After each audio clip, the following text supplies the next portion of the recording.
yeroo daawwaltan isiniif dhagahamuu diduu fi akkasumas miseenjerii yeroo daawwaltan isiniif hin dhagahamne furmaata kan ta'u aappii tokko qabadhe isiniif dhufe obboloota koo egaa idduma jirtanitti nagaan isiniif haa ta'u isiniin jedha.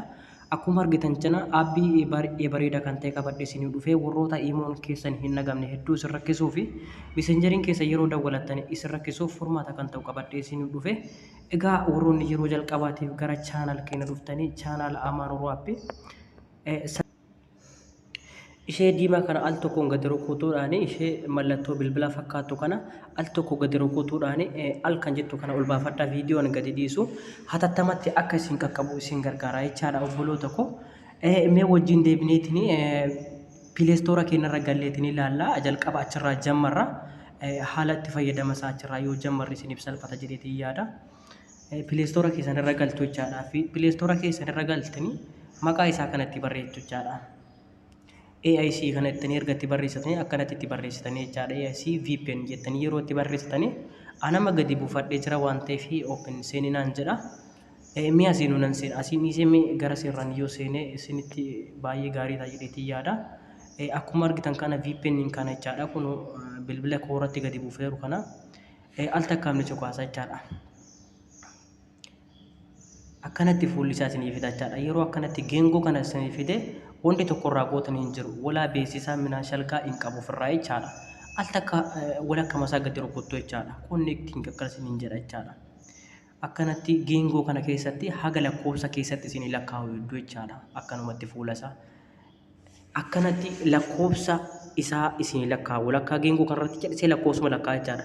Calliseetuma lakkaa'u jechaadha. Erga inni lakkaa'uu jammaree irraa deebitu jechaadha. Erga irraa deebitanii bakka gara miseenjera keessanii gara waatsaappii keessanii gara isinitti tole deemtanii haala ajaa'ibaatiin daawwalattu jechaadha. Baay'ee nama siin cinquu baay'ee bilbila hin dadhabsiisu.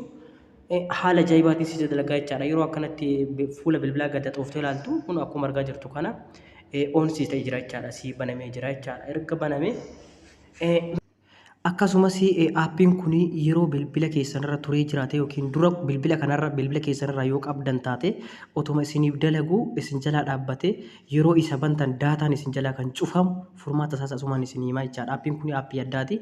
Yeroo inni wanti akkas ta'uuf maalidha yoo jettanii GB'n isaa yeroo guddate jechaadha. GB'n isaa eessaan guddata akkatti gadi qabdanii jechaadha. Aappiin fooqa jettu kan rukuttani. Yeroo rukuttanii iddoo storage jedhu kana jechaadha. Akkanatti yoo storage kan jedhu kana yeroo tuqtanii asirratti kun GB lakkaa jechaadha. GB'n kun hamma ammaan irratti lakkaa jiru kana jechaadha. Tootaaliin isaa 70 kan jedhu kun yoo ol dabalee dhibba galee yookiin dhibba ol ta'e yoo isin jedhee tarii isinii banamuu dida. Akkanatti lakkoofsa kana isinii lakkaa'uu dida jechaadha. Lakkoofsa kana geengoo kana keessatti isinii lakkaa'uu dida. Isas furmaata isaa maal gootanii al takkaaf akkanatti gadi qabdu. Yeroo gadi qabdanii aappiin foo kana gootanii storage mamma isin garsiise kana al takkaan rukuttu. Kileer daataa kan jedhu kana kileer goota nama viidiyoo waraabaa jiruuf yoo kileer gate na jalaa dhaabbata. Yoo isin kileer daataa kan jedhu kana dalga kana illee yoo bilbila Samsungii taate isinii baasuu danda'a. Kanaafuu isin iddoo isin barbaadatan kileer daataa kan jedhu kana qofa barbaaddu jechaadha. Erga barbaaddanii al takkaaf irratti rukuttu jechaadha. Erga rukuttanii booda kileer daataa kan jedhu kana kilik irratti gootu jechaadha. Isa kanatti kileer daataa al kan jedhu kan yoo kileer gootanii isiin asirra lakkaa'amte kun 00 tti dachaati jechaadha. Yeroo 00 dachaate aappiin keessan haarawa isinii ta'a jechaadha. Kanaaf yeroo fayyadamtanii cufuus barbaaddanii amma dalagaa jira waan ta'eef asinis yoo ilaaltanii dalagaa jira aappiin kun waatsaappii immoos deemee dawwaladhe oolee akka ajaa'ibaan naaf dhagamaa jechaadha. Kanaafuu yeroo cufuu barbaaddanii akkanuma gadi tutta geengoo al takkaaf yoo gatuttanii bakka inni dhaabbataa jechaadha.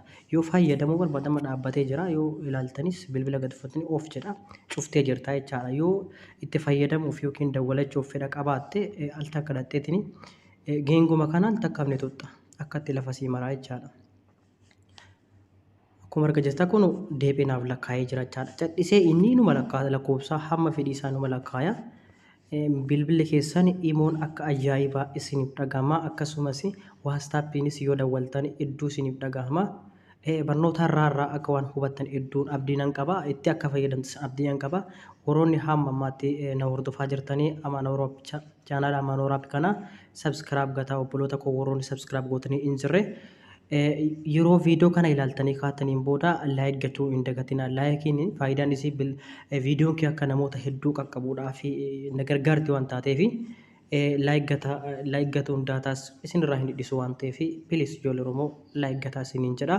Barnoota biraa hamma qabadhee isinii dhufutti nagaatti isin